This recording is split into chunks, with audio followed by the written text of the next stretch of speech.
Hola, ¿qué tal? ¿Cómo estás? Bienvenidos a la semana número 2. Vamos a empezar ahora con el tema del régimen especial del impuesto a la renta. Bien, vamos a hablar de los sujetos comprendidos, los sujetos no comprendidos y el ingreso al régimen, ¿no? Cómo se va dando estas pautas para que te consideres dentro del régimen RER, más conocido como el régimen especial de la renta, y vamos a ver la siguiente diapositiva. Logro específico de nuestra clase será que como alumno debes analizar y aplicar las normas del régimen especial de la renta, del impuesto a la renta, dentro de un contexto empresarial mediante un enfoque teórico y práctico. O sea, tienes que definitivamente, si se te plantea después de esta clase, se te plantea un ejercicio, debes resolverlo, porque ya sabes los parámetros de quiénes son las empresas que deben estar contempladas dentro de este parámetro del RER, ¿no? Primera parte, vamos a ver, entonces más o menos ya viendo qué es el logro específico de la semana, vamos a tratar ahora sobre qué es el RER. Bueno, es un régimen tributario como el RUS que vimos en el video pasado, ¿no? Dirigido a personas naturales y jurídicas, dice sucesiones indevisas, sociedades conyugales. Vamos a leerlo y te explicamos. Domiciliadas en el país para que obtengan rentas de tercera categoría provenientes de actividades de comercio e industria, como la venta de bienes al cliente que produzcan o manufacturen, así como aquellos recursos naturales que extraigan, dice, incluidos la cría y el cultivo, ¿no? B, actividades de servicio, es decir, cualquier actividad señalada anteriormente que se lleve a cabo con mano de obra, ¿no? Su tasa es del 1.5 de los ingresos netos mensuales. ¿Qué implica esto? A ver, vamos a explicarte. Que todas estas actividades que hemos leído, todas estas actividades, definitivamente, mientras no superen un parámetro que te voy a explicar más adelante, van a ser consideradas dentro de este régimen especial de la renta. Y van a pagar al inicio de sus operaciones, van a pagar 1.5. O sea, lo que quiere decir que todo negociante que ya pasó el parámetro de los 36.000 soles o de las ventas anuales del RUS, ¿no? Ya no está calificado como RUS, entonces debe considerarse como parte del régimen especial de la renta. O sea, en el video pasado nosotros estuvimos viendo quiénes eran las personas que accedían realmente ¿no? al RUS, ¿no? Acuérdate, aquellas personas que no superen 60.000 soles de ingresos netos anuales, o compras de activos, o compras o ingresos que no superen los parámetros que indicamos, ¿no? Entonces, mucho cuidado aquí cuando nosotros identificamos a las empresas, las medimos por su valor de ingreso, ¿no? Para eso, profe, pero alguien me podría preguntar, y profe, ¿cómo yo me doy cuenta si realmente esta empresa me puede mentir, me puede decir que vende menos cuando al final vende más? Fácil, tendrás que revisar su facturación, ¿no? Pero a veces emiten y a veces no emiten. Entonces, se va a tener que revisar sus compras, sus adquisiciones, ¿no? Por ejemplo, para una empresa que vende 5.000 o 8.000 soles mensuales y que de pronto tenga compras mensuales de 20.000, 30.000, la pregunta es, ¿de dónde? Si sus ingresos son más que 5.000 y 8.000, lo más que puede comprar es 60.000. ¿Cómo es que logra 120.000, el doble, el triple? No es que le dan crédito. Entonces, ya no es un sujeto de RUS, sino es un sujeto de RER, régimen especial eh, de la renta, ¿no? Régimen especial de la renta. Entonces, mucho cuidado cuando calificamos a las personas. ¿Quiénes pueden acogerse al RER? Y aquí es justamente el tipo de empresas: personas naturales, sociedades conyugales, sociedades indevisas, personas jurídicas. Cuando hablamos de sociedades conyugales, mucho cuidado, son sociedades de esposo o esposa, ¿no? O incluso cónyuges, ¿no? Pueden tener que de repente incluso son cónyuges y tienen uno o dos hijos, pero tienen un negocio propio, los dos atienden el negocio y obviamente pues entonces estas personas se mide el ingreso del negocio familiar. Las sucesiones indevisas son las herencias, ¿no? Mucho cuidado con las herencias, ¿no? Sucesiones indevisas habla de las herencias. De repente una persona tiene su padre que tenía una empresa, un negocio y hereda el negocio.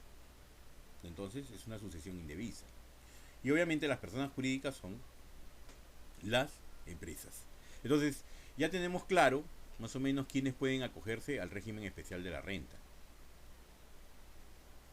Por otro lado, tenemos un organigrama que nos va a dar más o menos una idea de cómo se organiza este régimen.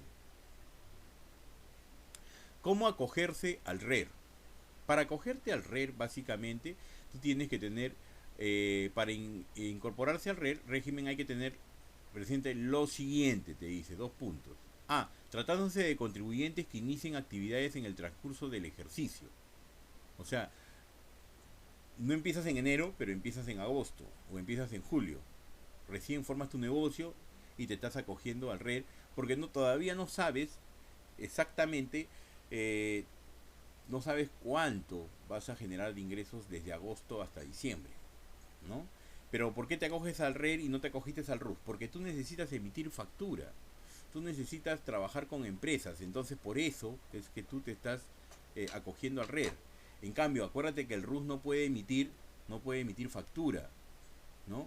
Y hay muchas empresas que no te compran, si no emite facturas no te compran, así de simple, ¿no? Acuérdate que el RUS solamente emite boletas y tickets. Muy bien, por ahí alguien está pendiente de nuestro video. Entonces, más o menos, para que comprendas por qué algunas personas deciden, a pesar de que no saben cuánto van a vender, se acogen al tema del RER. El acogimiento, dice, se realiza únicamente con ocasión de la declaración de pago de la cuota que corresponde al periodo de inicio de actividades. O sea, que basta con que presentes tu declaración jurada, ¿no? Del régimen único de contribuyente y siempre que efectúe, dice, la fecha de su vendimiento. O sea, la SUNAT emite un cronograma de acuerdo al número de RUC, ¿no? Y por lo tanto, de tal fecha te toca. Por ejemplo, voy a poner un ejemplo. Si vamos a imaginar que tú empezaste tus operaciones en marzo, entonces ya en este mes de abril ya tienes que cumplir con la obligación. Entonces, si el cronograma dice que debes pagar el 15, bueno, el 15 de abril tendrás que pagar, ¿no? Si comienzas en abril y terminas tus operaciones en abril, entonces tendrás que pagar en mayo. Entonces SUNAT emite un cuadro de obligaciones mensuales y ahí te fijas el último número de tu RUC para que tú puedas básicamente entender cuándo te corresponde pagar esta declaración jurada, ¿no? O esta declaración mensual, perdón, ¿no? Tienes que declarar tus ventas, declaras tus compras, ¿no? Y ahí te sale un IGB a pagar. Si no, bueno, si sale a favor, obviamente no pagarás, pero si sale a favor de SUNAT, tienes que pagarlo, ¿no? Y el impuesto a la renta sería 1.5 por inicio de operaciones, ¿no? ¿Ok? B. Tratándose de contribuyentes, el siguiente caso, B. Tratándose de contribuyentes que provengan del régimen general o del nuevo RUS único simplificado. O sea, que provengan del régimen general. Puede ser que vengas de un régimen superior o puede ser que vengas de un régimen inferior. Vamos a ver cómo trata a cada uno de ellos. No se tratan iguales a los dos. A ver, el acogimiento se realiza únicamente con ocasión de la declaración de pago de cuota correspondiente al periodo en que se efectúa el cambio del régimen, siempre que se efectúe dentro de la fecha de su vencimiento. Para los del RUS, ojo, para los del RUS, no para los del régimen general. Para los del régimen general, entiéndase, por favor, entiéndase que tendrá que ser el primero del siguiente año, ¿no? Cuando vienes de un régimen superior, no es que tú con la presentación de la declaración ya te cambiaste al ¿cómo se llama? Te cambiaste al RER, no. Tienes que esperar el primero de enero para que te cambies, ¿no? ¿Por qué? Porque estás dejando un régimen superior para cambiarte al régimen inferior. En cambio, el que viene de régimen inferior y va a subir de régimen, basta con presentar en el mes y en el mes te cambiaste. Y ya está. Mucho cuidado con eso. Requisitos para acogerse al RER. Bueno, acá vamos a ver cuáles son esos requisitos que nos acogen al RER. Primero, dice que tus ingresos netos no deben superar 525.000 anual, ¿no? Anual, o sea, no puedes superar 525.000 anual, porque si no, definitivamente ya no perteneces al RER. Podrías estar en el MIPE tributario, ¿no? Pero no en el RER. El valor de activos afectados de la actividad, con excepción de los previos vehículos, que no superen 126.000 nuevos soles, ¿no? 126.000 nuevos soles. Siguiente, Se deben desarrollar actividades generadoras de renta de tercera categoría como con personal afectado a la actividad que no supere 10 personas por turno de trabajo. O sea, ¿qué te da a entender? Que si eres una empresa que tiene 15 trabajadores, ya no puedes pertenecer al red, ¿no? Tienes que pertenecer a la MIPE tributaria, ¿no? RMT, la siguiente escala después de esta, ¿no? Y de ahí viene el régimen general. O sea, son 4 regímenes que la SUNAT ha dividido para el pago de los impuestos a las ganancias, ¿no? O a la renta. Entonces, mucho cuidado con 10 trabajadores, ¿no? O sea, puedes tener 7 y entonces estás en el red. Puedes tener puedes cumplir con los ingresos de 525.000, pero si tienes 15 trabajadores, no, pues ya estás rompiendo una regla. No, mejor lo saco. Mejor, tampoco no vas a hacer eso. Mejor lo contrato al siguiente año. Bueno, ya es tu decisión. Tienes que también costo-beneficio, si te conviene realmente contratarlo al siguiente periodo, para no pasar tus cifras. Hay muchas personas que no comprenden esto, se abstienen del crecimiento. No te puedes abstener del crecimiento, ¿no? Y no le tienes por qué temer a los regímenes. Mientras tú estés actuando bien, mientras tu negocio va viendo en popa, si necesitas a ese personal, pues contrátalo, ¿no? No tendrías por qué dejar de contratarlo, a menos que no tenga los ingresos suficientes, no hay las ventas suficientes. ¿Para qué quieres personal si no estás vendiendo? No está creciendo tu negocio, al contrario, tienes que achicarte, te tienes que disminuir. Lamentablemente a veces suele pasar eso, ¿no? Después dice, el monto acumulado de las adquisiciones afectadas de la actividad no deben superar 525.000 soles en el transcurso de cada año. Dice, no realizar ninguna actividad que están prohibidas en el RER.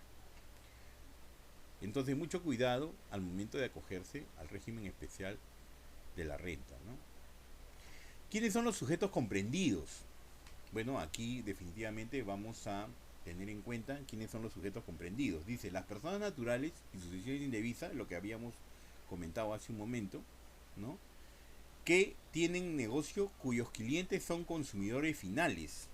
Una de las características del RER es que para las personas naturales y para las sucesiones indevisas, aquellos que tienen consumidores finales. ¿Quién tiene consumidor final? Un restaurante, por ejemplo, ¿no? Un restaurante.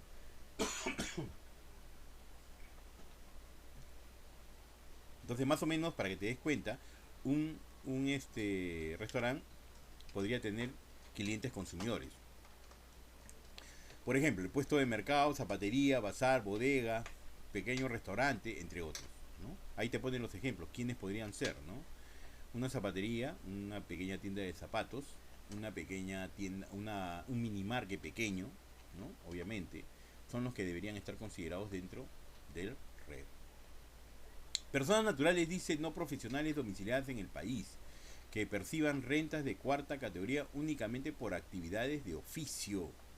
Cuando te dice actividades de oficio, se refiere al gafitero, al electricista, al ebanista, al diseñador, ¿no?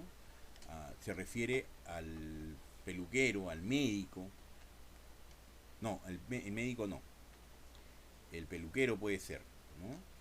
El médico no, porque el médico, el contador, el abogado son profesionales. Entonces no está contemplada esta actividad dentro del RER, ¿no? Los demás, obviamente, que sí. ¿Cuál es esta base legal? El artículo 2 y 3 del decreto legislativo 937 son las bases legales para el inicio de esta normativa y la aplicación de esta normativa, ¿no? Actividades no comprendidas en el régimen especial. Las empresas no pueden acceder al RER, dice, son las que tienen cualquiera de las siguientes características. Ingresos y compras, ¿no? Que no superen 525.000 anual. Activos fijos, 126.000. Trabajadores, más de 10 personas. O sea, ahí está el parámetro, ¿no? El parámetro que no debes excederte para saber que correspondes a este régimen. Entonces, mucho cuidado. Hay muchas personas, profe, ¿y qué pasa? Alguien me podría preguntar y mandar una pregunta suelta, ¿no? Y profe, ¿y qué pasa si yo paso de repente un mes, ¿no? Porque vamos a vamos a dividir, pues, supongamos, ¿qué sucede si yo me paso 530.000? Ya pues ya fuiste, ya fuiste, así de simple, porque ya estás pasando tu parámetro. Y si pasas tu parámetro, definitivamente pues estás inmerso en el cambio de régimen, ¿no? Tendrías que subir nomás al siguiente régimen. Profe, entonces mejor dejo de vender. Ya es un tema de cada quien. Entonces, 525.000, por ejemplo, entre 12, más o menos sale 43.000, ¿no? 750 mensual, ¿no? Entonces, para alguien que recién ha subido de RUS a RER, o sea, no tendría por qué hacerse problemas, ¿no? Tendrías que vender más de 43.750 mensual para que realmente, y todos los meses iguales, para que realmente no superes el régimen especial de la renta, ¿no? Más o menos estos son los sujetos comprendidos, ¿no? Bueno, también tenemos, dice, se encuentran excluidos del régimen las empresas que desarrollen las siguientes actividades, ¿no? Esto es importante, ¿no? Mira, por ejemplo, los vehículos que tengan capacidad de carga mayor o igual a 2 toneladas métricas, ¿no? Entonces, estas actividades, por ejemplo, el transporte que carga más de 2 toneladas o igual a 2 toneladas hacia arriba, definitivamente no puede estar en este régimen. Tiene que estar en el régimen MIPE tributario, por ejemplo, o el régimen general. Pero ¿qué sucede, profesor? ¿Qué sucede si yo tengo un camión de 1,5 toneladas? Bueno, entonces es normal, no tienes por qué hacerte problemas. Acuérdense que estos permisos están, tienes que tener también tu permiso, ojo, ¿ah? Por el Ministerio de Transporte. El Ministerio de Transporte califica tu unidad para que puedas trabajar y laborar tranquilo, ¿no? Ellos ubican el camión y bueno, y te dicen tanto tiene, entonces tantas toneladas tiene. Organice cualquier espectáculo público. Las que organizan espectáculos públicos no pueden estar considerados como real. Agentes corredores de productos de bolsa de valores, operadores especiales de actividades de bolsa, productos, agentes aduanas, intermediarios de auxiliares de seguro. Tampoco. Ni un agente de aduana, ni un intermediario de bolsa de valores, y menos los auxiliares de seguros, no pueden pertenecer a este régimen. Están prohibidos por norma y ley, ¿no? Profe, ¿por qué? Porque son profesionales. Entonces, por eso, ¿no?